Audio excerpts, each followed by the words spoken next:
మంత్రి కొండా సురేఖ తాజాగా చేసిన వ్యాఖ్యలు మరోసారి తీవ్ర చర్చకు దారితీశాయి. ఆమె ఈసారి దేశ అత్యున్నత పదవిలో ఉన్న రాష్ట్రపతి ద్రౌపది ముర్ము గురించి చేసిన వ్యాఖ్యలు రాజకీయంగా సంచలనం సృష్టించాయి. కొండా సురేఖ పేర్కొన్న ప్రకారం పార్లమెంట్ కొత్త భవనం ప్రారంభోత్సవానికి రాష్ట్రపతి ద్రౌపది ముర్మును ఆహ్వానించకపోవడం దారుణమని ఆమె అన్నారు. వితంతు మహిళ అయిన ముర్మును ఆ వేడుకకు పిలవకపోవడమే కాకుండా దళిత మహిళగా అయోధ్య రామమందిరం ప్రారంభానికి కూడా ఆమెను పిలవలేదని ఆరోపించారు.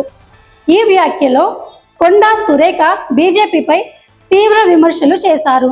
బీజేపీ నాయకుల నరనరాల్లో కులపిచ్చి పాతుకుపోయి ఉంది అంటూ బహిరంగంగా వ్యాఖ్యానించారు.